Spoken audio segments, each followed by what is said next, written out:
마태복음 16장에는 그 유명한 신앙 고백이 나옵니다. 예수님께서 빌립보 가이사랴 가셔서 제자들에게 가이사랴 신상이 있는 부근에서 말씀을 하십니다.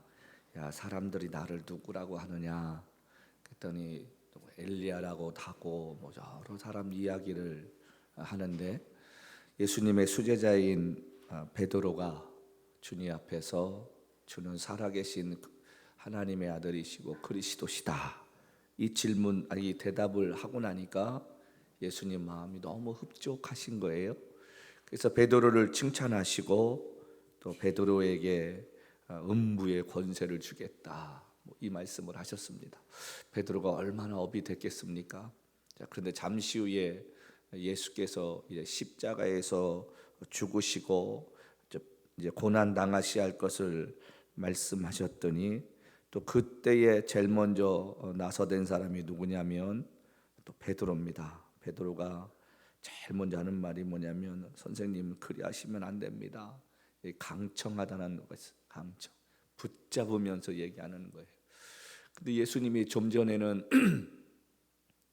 베드로를 칭찬하시더니 갑자기 그냥 말씀하시는 게 아니라 사단아 물러가라. 인격 모욕 아닙니까? 요즘 말로 하면 차별했다는 거예요. 베드로가 얼마나 상처가 됐겠어요. 아무리 그렇다고 하시더라도 어떻게 애들 앞에서 면박을 주시고, 요즘 같으면 그렇게 따지지 않겠습니까? 야, 예수가 나를 이제 뭘로 보는구나, 별의별 생각 다 했을지도 몰라요. 자, 그런데 베드로가 그 얘기를 듣고 꿍시렁 됐든 간에 아무 소리 안 하고 있는데, 예수님께서 16장 24절 말씀에 뭐라고 말씀하시냐면, 이어서 하시는 말씀이 아무든지 나를 따라오려거든, 그렇게 말씀하시고, 누구든지 정말 나를 따라오고 싶으냐? 그러면 두 가지를 너희가 명심하고 살아라. 그러니까 어떻게 보면 베드로가 희생 제물이 돼서 또 그 말씀을 전하게 하시는 기회가 됐는데, 그것이 뭐냐면 자기를 부인하고 제 십자가를 치고 나를 쫓으라.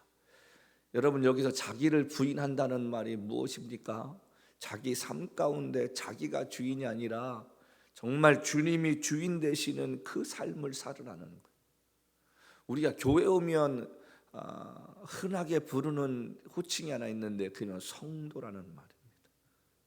우리가 참 이 말 쓰기가 조심스러워야 되는데, 교회 안에는 교인이 있고 성도가 있습니다.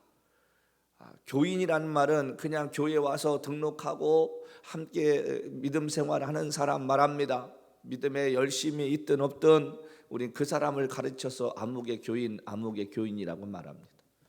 근데 성도란 말은 누구에게 붙어야 됩니까? 정말 하나님 앞에서 믿음으로 살고, 삶이 하나님 보시기에 또 세상 사람 보기에 칭찬받을 만한 모습이 되는 사람, 그 사람이 성도가 돼야 되지 않을까? 성도라고 할 때의 그 성자는 이룰 성자가 아닙니다. 한자로 거룩할 성자입니다. 거룩할 성자. 그러니까 거룩하다는 말은 하나님을 닮아가려고, 예수님을 닮아가려고 애쓰는 사람, 고난이 와도 주저하지 않고 내가 원하는 것이 이루어지지 않아도 하나님의 뜻이 있음을 믿고 신뢰하면서 나가는 그 사람이 성도인데, 요즘은 교회만 나오면 아무개 성도, 구원 받았는지 안 받았는지도 몰라요. 세례도 안 받고 침례도 안 받았는데 장례 치르면 항상 가보면 십자가 거놓고 성도 아무개. 성도란 말이 그렇게 쉬운 단어는 아니지 않습니까? 여기서 자기를 부인한다는 말은 갈라디아 2장 20절 말씀처럼 내가 그리스도와 함께 십자가를 못 박혔다. 그래서 이제는 내가 사는 것이 나를 위해 자기 몸을 버리신 하나님의 아들을 믿는 믿음 안에 사는 것이다. 그렇다면 우리의 성품도 그렇게 바뀌어야 되지 않습니까? 그렇게 예수를 닮아가려고 애써야 되지 않습니까? 근데 예수 믿는 것과 내 모습은 여전히 분리되어 있는 모습이에요. 나는 변하려고 안 하는 거예요. 남이 지적해도 그 부분을 내가 바뀌려고 안 하는 거예요. 나는 원래 타고난 게 이래. 그러면 은혜라도 있어서 덮여지 할 거 아니에요. 은혜를 받아서 잠시 가려지고 성령이 충만한 것처럼 보일지라도 그런 삶이 돼야 되는데, 여전히 교회 직분자가 되고 목회자가 돼도 성격이 안 변해요. 삶이 안 변해요. 인색함도 안 변해요. 그 문제 있지 않습니까? 예수를 믿으면 다 바뀌어야 할 거 아니에요. 인색했던 사람이 풍성해지고, 연약했던 사람이 강함을 갖고, 절망과 낙심에 쓰러졌던 사람이 예수 바라보며 힘을 얻고 나가야 되는데, 똑같은 거예요. 사람이 사람을 바뀔 수 없다라는 얘기가 더 들어가지고 매일 그 말만 하지 자기 자신이 그렇게 바뀌어가려고 안 해요. 우리가 문제 있다고 생각합니다. 여러분, 제자 되는 거 좋습니다. 성경 아는 거 좋습니다. 기도 많이 하는 거 좋습니다. 그것보다 더 중요한 것이 있다면 저와 여러분의 성품이 바뀌어야 할 줄로 믿습니다. 예수님이 내 안에 계시면 예수의 마음을 품어야 할 거 아니에요. 그러면 주는 자가 되기도 하고, 긍휼히 여기는 자가 되기도 하고, 온유한 자가 되기도 하고 말이지.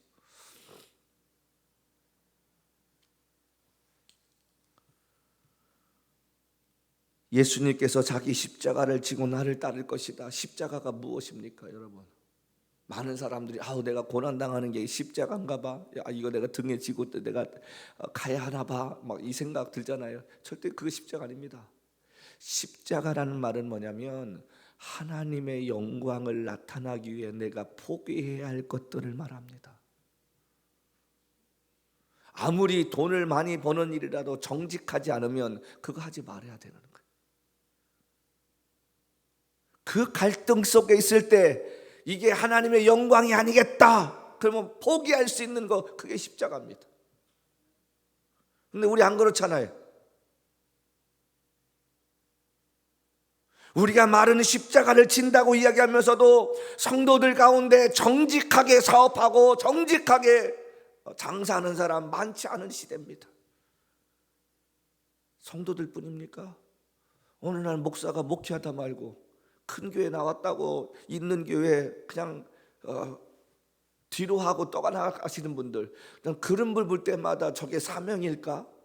그러면 저는 늘 생각하는 게 그런 거예요. 거기 가려면 차라리 그 교회 사임하고 있다가 기도 가운데 하나님이 인도하시는 거 누가 뭐랍니까?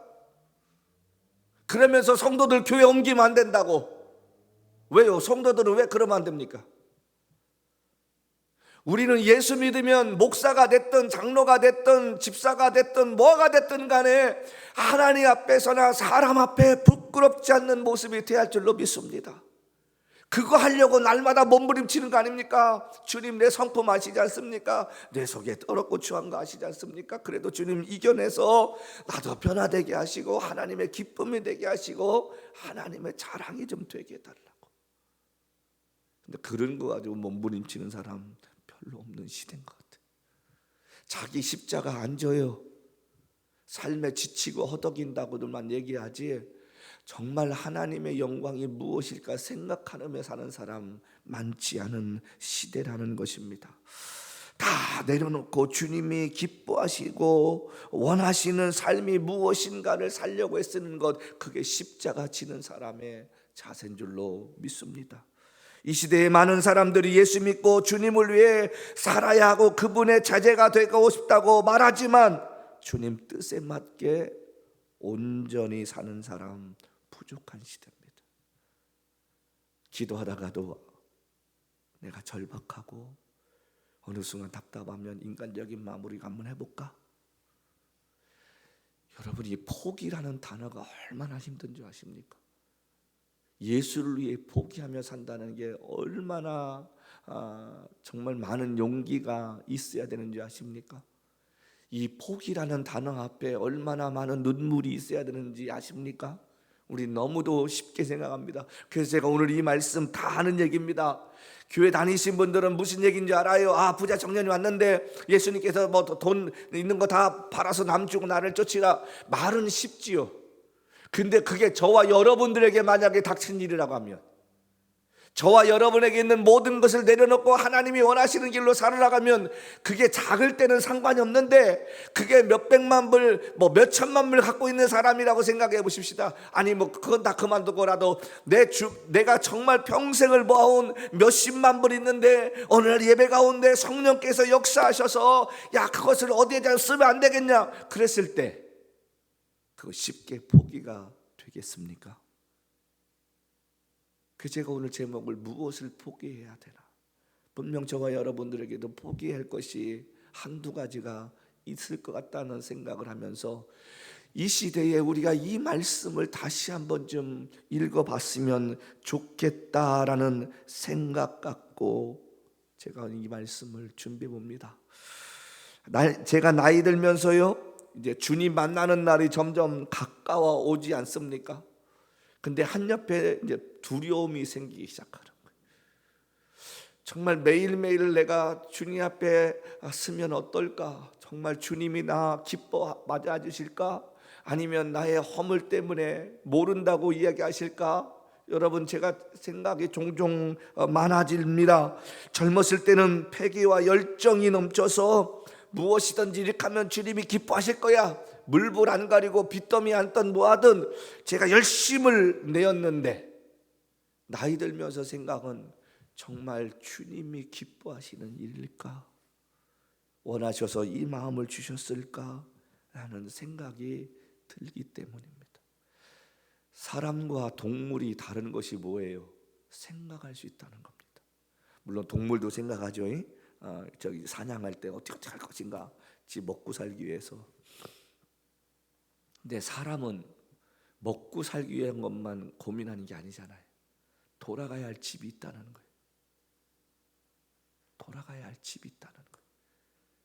그 집을 가기 위해서 준비하는 삶이 필요한데 생각 없으면 그 준비가 안 되잖아요. 생각이 있어야 되는데, 매일매일 삶 속에 생각을 해야 되는데 잘 안 하니까 문제가 되는 것이다, 그 말입니다. 본문은 부자 청년에 대한 이야기입니다. 오늘 이 말씀을 가만히 보면요, 이 청년은 먹고 사는 거는 전혀 지장이 없었어요. 왜요? 사람이요, 먹고 사는 게 문제가 되면 다른 생각이 잘 들지 않습니다. 근데 이 청년은 먹고 사는 거에 대해서 걱정이 없을 만큼 부유한 청년이었습니다. 자, 그런데 이 청년의 마음 가운데 어떤 마음이냐면 죽음 뒤에 있을 영원한 생명에 대해서 오늘 고민하기 시작했던 것 같아요.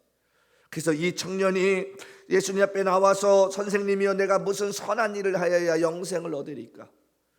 이 청년은 유대인이었기 때문에 율법을 지키는 것으로서 자기가 선해지게 살 수 있고 영생을 얻을 거라 생각했습니다. 그런데 아무리 해도 그게 안 되는 거예요. 마르틴 루터라는 사람이 왜 종교개혁의 출발점이 된지 아십니까? 그는 교수면서도 그 신부였어요. 근데 아무리 생각해도 그 당시에는요, 이렇게 역사를 연구해 보면 자신의 죄를 씻기 위해서요, 뭐까지 했냐면 막 돼지털 있잖아요. 그것을 옷 속에 넣어가지고 그거 막 찔리는 그 고통을 통해서 자기가 하나님 앞에서 회개함을 갖는다, 이런 생각을 갖게 되었다는 거예요. 근데 늘 궁금함이 있는 거예요. 미사를 드리면서 또 말씀을 보면서 강론을 하면서 여러 가지 자기에게 공허함이 찾아오기 시작했습니다. 이게 정말 하나님이 기뻐하시는 일 맞을까? 이렇게 해야 내 죄가 사여지고 내가 천국에 갈 수 있을까? 정말 면죄부를 받아가지고 내가 돈을 넣으면 내 죄가 정말 깨끗이 씻겨질까? 별의별 생각 다 하다가 어느 날 이 로마서를 읽기 시작했습니다.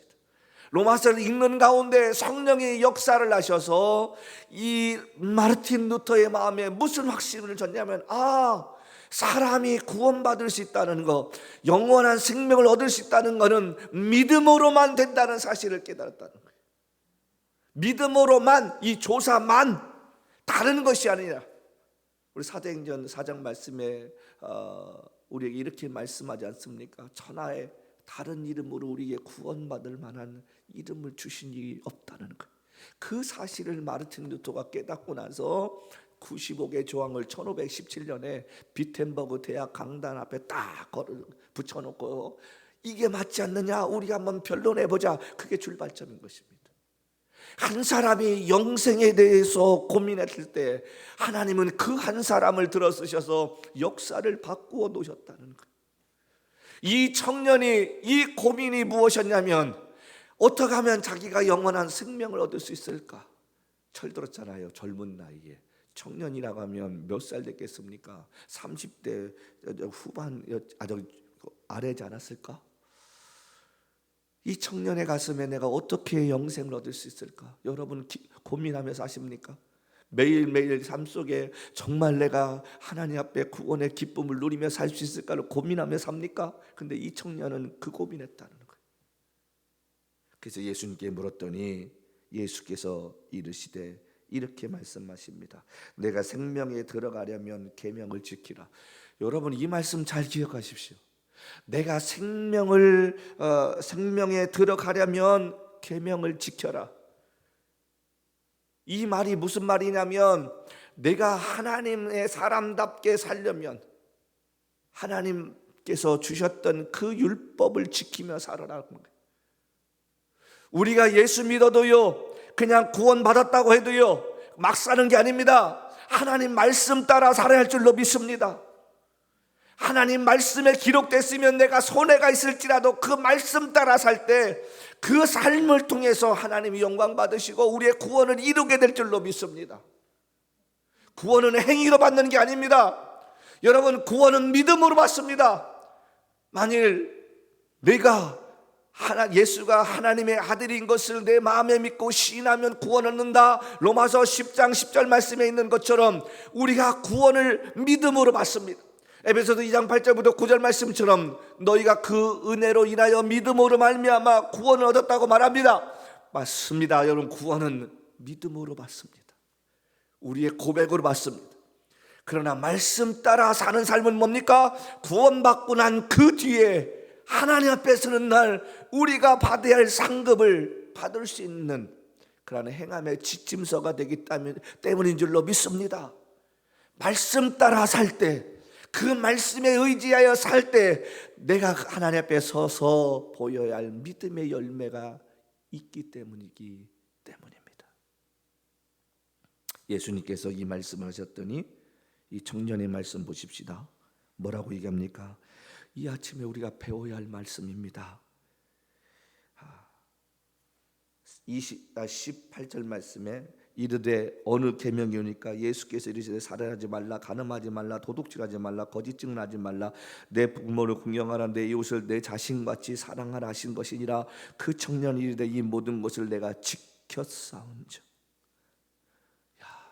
여러분 젊은 청년이 율법에 따라 살려고 몸부림쳤다는 거예요. 우리가 말씀 따라 살려고 몸부림쳐야 되지 않겠습니까? 지금 이 청년은 10계명에 나오는 걸 다 지켰다는 거예요. 내가 뭐가 부족합니까? 얼마나 율법적으로 살았으면 이 청년이 이렇게 주님 앞에서 자신 있게 이야기할 수 있느냐는 말이에요.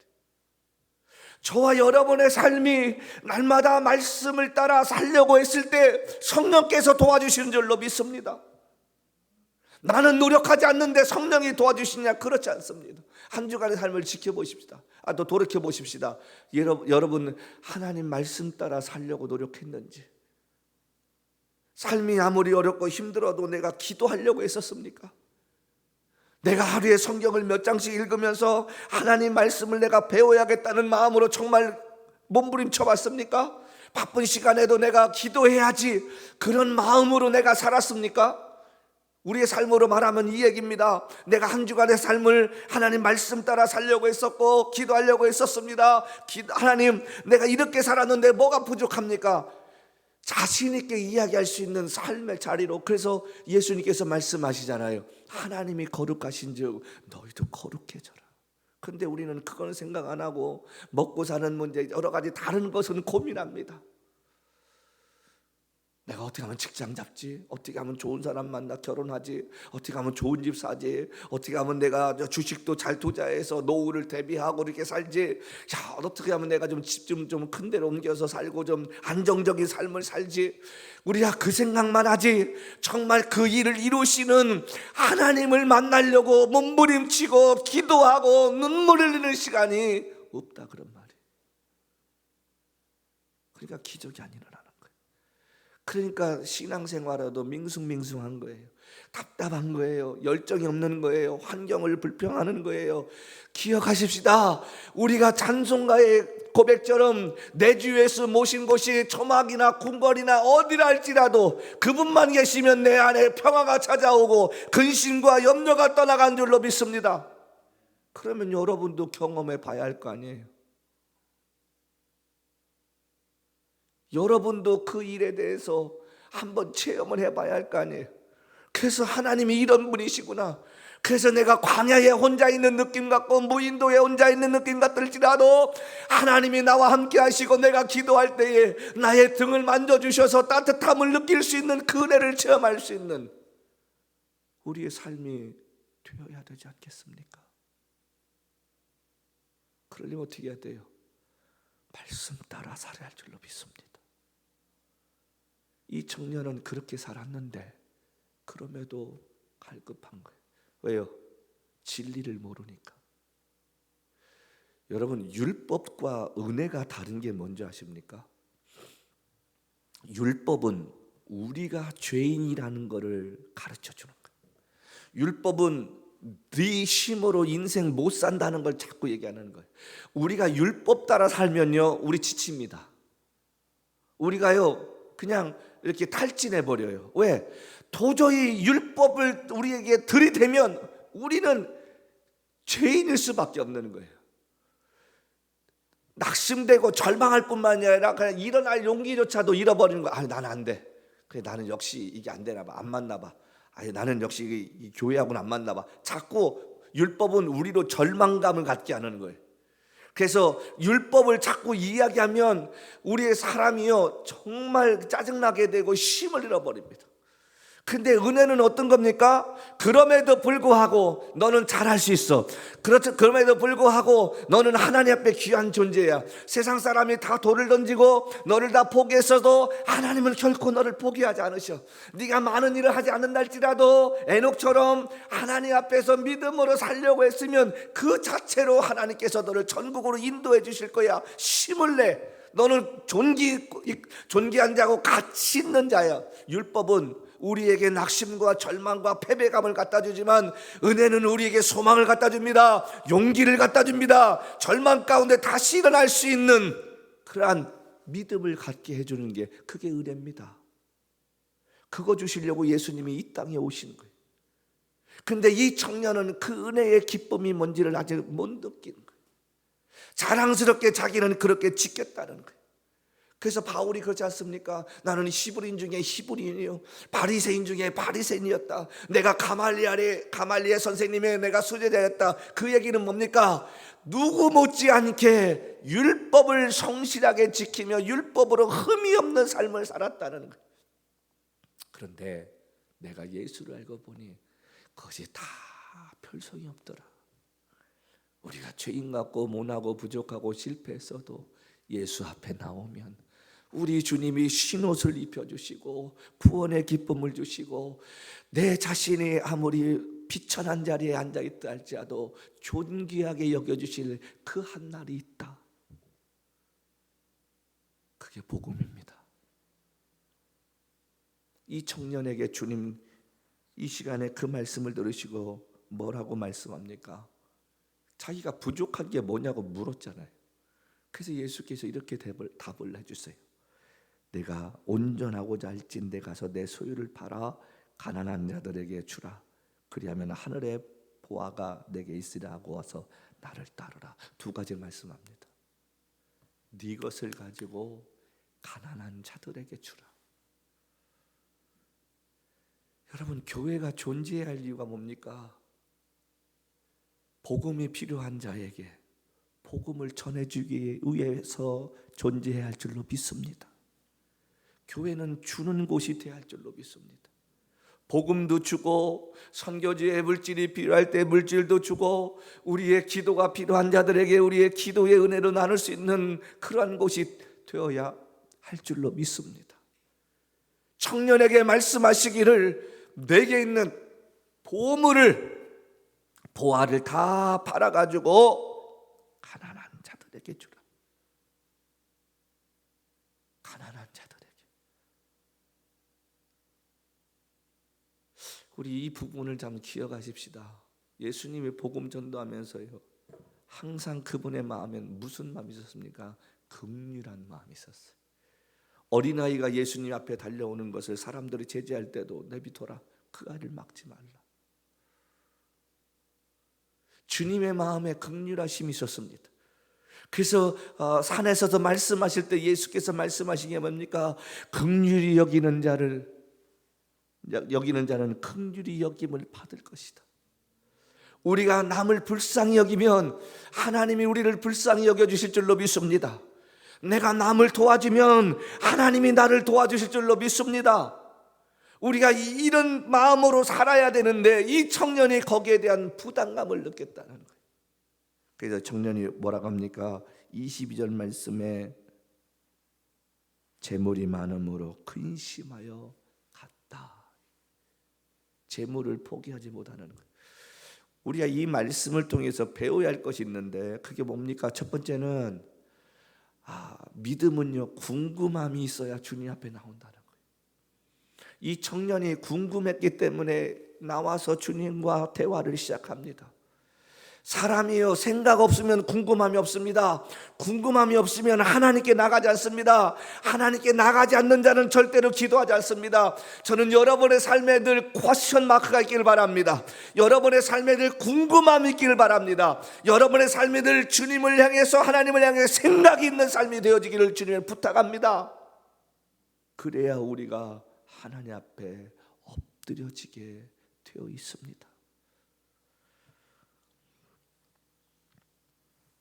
청년은 영생 얻는 방법을, 계명을 지켜야 되는 것을 알았는데 예수님께서는 그렇게 대답하고 있지 않습니다. 율법을 온전히 지키며 산 이 청년의 마음에도 영생에 대한 확신이 없었기에 주님 앞에 물었는데 그 질문을 예수께서 들으시고 답을 했더니 이 청년은 근심하여 돌아갔다는 것입니다. 많은 사람들이 예수 믿으면서요, 예수님을 알라딘 요슬렘표에 나오는 지니와 같은 존재로 생각합니다. 그냥 내가 어렵고 힘들면 예수님이 내 기도에 응답하신다고 했고, 그 다윗의 고백처럼 나의 힘이 되신 여호와여, 주는 나의 산성이시고 방패시고 도움이시다, 그 말씀을 들어서 기억나서 그 말씀 가지고 나와 기도합니다. 여러분, 예수님이 처음 예수 믿을 때에는 그렇게 한두 번 해주실는지 모르지만 어느 날부터는 우리의 삶 가운데 진이와 같은 존재가 아니라 저와 여러분의 삶 전체의 주인이 되시길 원하시는 줄로 믿습니다. 주인이 되시면 우리가 편하지 않습니까? 내가 해야 할 일 없잖아요. 모든 것을 다 그분이 이끌어 가시고 하인에게 밥도 주시고 하인에게 월급도 주십니다. 그래야 일을 하니까. 근데 우리는 우리가 우리 인생을 살아보려고 하니까 짜증나는 거예요. 힘든 거예요. 절망스러운 거예요. 예수께 맡긴다는 게 그렇게 쉬우면 누구는 못하겠습니까? 근데 그 맡김의 출발이 뭐가 돼야 되냐? 포기해야 되는 것부터 시작된다는 것입니다. 재물과 하나님을 동시에 섬길 수 없는 것처럼 내 것을 가지고 주님께 나아가고 주님을 섬긴다? 절대 불가합니다. 한자에 동가식 서가수라는 말이 있습니다. 한 청년이 있는데 장가갈 때가 됐는데 동쪽에 있는 여자하고 서쪽에 있는 여자가 다 마음에 드는 거예요. 얼굴도 예쁘고 자기가 원하는 이상형이고 또 둘 다 또 마음씨까지 착하고 너무 행복한 거예요. 그래서 아버지가 어느 날 묻습니다. 야, 너 그럴지라도 둘 중에 한 여자만 택해야 돼. 근데 이 청년은 그렇게 하고 싶지가 않은 거예요. 양다리를 걸친 거예요. 능력이 있어서. 그러니까 가만히 생각하다 이 청년이 동쪽에 가서 밥을 먹고 서쪽 가서 살면 안 될까? 이 생각이 든 거예요. 그게 돈가시 서가지고. 우리 삶 가운데도 그렇잖아요. 예수 앞에서 우리가 포기해야 할 게 있는데 그걸 놓기는 너무 아까운 거예요. 제가 예전에 말씀드렸죠. 아프리카에서 원숭이 잡는 방법 아주 쉽답니다. 뭐 화살로 쏘고 이게 아니라는 거예요. 원숭이가 다니는 그 길목에 구덩이를 파고 항아리를 집어넣는데 그 항아리 속에 원숭이가 좋아하는 과일을 넣습니다. 그리고 이게 길바닥에 이렇게 쭉 놓으면 유인해가지고 좋아요. 그럼 원숭이가 이렇게 보다가 어디서 맛있는 냄새가 나지 않습니까? 그러면 길바닥에 있는 거 하나씩 주워 먹다가 그 항아리까지 왔어요. 보니까 이렇게 속에 보니까 뭐 보이진 않지만 거기도 냄새가 나니까 손을 넣어봤습니다. 뭔가 움켜쥐는 거예요. 그래가지고 이 원숭이가 그 움켜쥐려고 딱 빼내는데 자기 손만 들어갈 만한 구멍에 그 과일을 잡았는데 나오겠습니까? 과일이 나오지 않잖아요.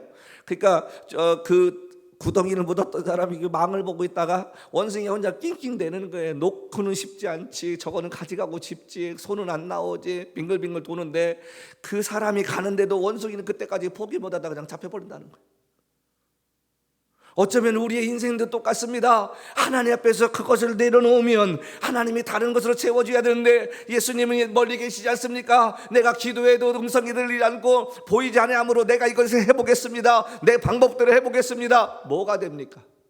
되는 것 같아 보이는데 되는 것 같아 보이다가도 실패하게 되고 좌절하게 되고 절망하게 되는 것, 그게 우리의 삶이라는 것입니다. 사도 바울이 위대한 사도가 될 수 있었던 것은 그가 아까 말씀드린 대로 갈라디아 2장 20절 말씀처럼 내가 나를 위해 십자가에 죽으신 하나님의 아들을 믿는 믿음 안에 살다 보니까 자신의 인생을 예수께 맡겨버리고 주님이 오라면 오고 가라면 가는 그런 삶을 살다 보니 마지막 그가 고백할 수 있는 게 뭡니까? 나의 달려갈 길과 주 예수께 받은 사명을 위해서 내 목숨까지도 버릴 수 있다는 용기를 가지고 갔다가 그가 디모데후서에 고백하는 것처럼 내가 선한 싸움 다 싸웠다 고백할 수 있다는 겁니다. 우리 인생 가운데 이렇게 고백하면서 눈 감을 수 있는 사람이 몇이나 됩니까? 늘 후회가 앞서지 않습니까? 아쉬움을 남기고 떠나지 않습니까? 죽어가면서 자식들이나 지인들에게 내가 하나님께서 나에게 맡겨진 사명 잘 감당하다가 이제 내가 오늘 주님을 만나러 갑니다, 천국에서 만납시다, 이럴 사람 몇이나 되냔 말이에요. 그날을 준비하며 사는 우리가 돼야 되는데 그것이 아닌 다른 것 때문에 우리가 주님 앞에 포기하지 못하고 사는 것. 주님은 주시며 주님은 찾으시네.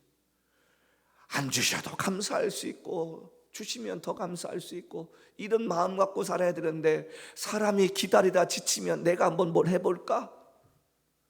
그러다 일 그르치는 경우가 얼마나 많이 있느냐 말이에요. 예수 앞에 나와서 예수님의 해답을 들었습니다. 자기가 영생을 어떻게 얻으냐고 물었더니 예수께서 말씀하신 마지막 결론의 해답이 뭐였냐면 내가 가지고 있는 재물을 가난한 자들에 다 팔아 나눠주고 나를 쫓으라. 예수님 제자들 봤더니 행색이 몰골이 말이 아니잖아요. 그 모습 보고서 이 사람의 마음에 뭐가 들었겠습니까? 그랬더니 포기 못하는 거예요. 믿음은 기억하십시다. 환경을 뛰어넘는 건 줄로 믿습니다. 눈에 보이는 것, 그 뒤에 있는 것을 바라보고 사는 건 줄로 믿습니다. 여러분, 예수 믿는다고 인생에 모진 비바람과 폭풍 없나요? 우리가 예수 믿는다고 만사가 형통합니까? 예수 믿는다고 허리케인 같은 어려움이 우리 인생 가운데 찾아오지 않습니까? 다 찾아옵니다. 그런데 그럼에도 불구하고 그때마다 우리의 피난처가 되시고 피할 길을 주시고 넘지 못할 산 같은 거 있을 때에 나의 등 뒤에서 밀어주셔서 그 산을 넘어갈 수 있게 하시는 예수님이 나와 함께 하시다는 든든함으로 인생 살아가는 것, 그게 믿음인 줄로 믿습니다. 계명을 온전히 지켰을지라도 자신에게 있는 가장 소중한 것을 포기하지 못하고 돌아가는 그 청년의 뒷모습을 바라보시는 예수님의 마음이 어떻겠습니까? 제가 요즘 많이 기도하면서 드는 생각이 뭐냐면 청함받은 자는 많으나 택함받은 자는 적다. 여러분, 우리가 청함 받은 자뿐만이 아니라 택함 받는 인생이 되었으면 좋겠습니다. 하나님의 영광을 위해 많은 사람들 가운데 택함 받아서요, 그 일을 위해 쓰임 받을 수 있는 저와 여러분의 인생이 되었으면 좋겠습니다. 오늘 여러분들이 포기해야 할 것이 무엇입니까? 또 유튜브를 통해 이 말씀을 듣는 여러분의 삶 가운데 주님의 영광을 위해 포기해야 할 것이 무엇입니까? 그것까지라도 예수를 위해 포기하고 따라오라는 그 주님의 말씀 앞에, 비록 내 눈에는 지금 험한 삶이고 보장되지 않은 인생 같을지라도 우리의 삶이 끝나는 그 어느 날 우리를 맞이해 주실 예수님 바라보며 믿음의 길을 걸어갈 수 있는 저와 여러분의 삶이 되어주시기를 주님의 이름으로 간절히 부탁합니다. 예수께로 가면 갈수록 손해볼 수 있습니다. 세상적으로는. 그러나 기억하십시다. 그 손해를 봐야 훗날 천국에 갔을 때 저와 여러분이 받아야 할 것이 많다는 것입니다. 주님 앞에 이 청년처럼 진리의 말씀을 포기하고 뒤돌아서는 자가 아니라, 주님, 내가 여기 있사오니 나를 써달라고, 내가 이 일을 위해 버틸 수 있고 걸어갈 수 있는 용기를 잃어버리지 않을 수 있는 사람이 되게 해달라고, 주님 기뻐하시는 그 길을 걸어가는데 하나님 말씀이 우리의 삶의 나침반이 되어 주님 만나는 날 부끄럽지 않는 인생 되시기를 주님으로 간절히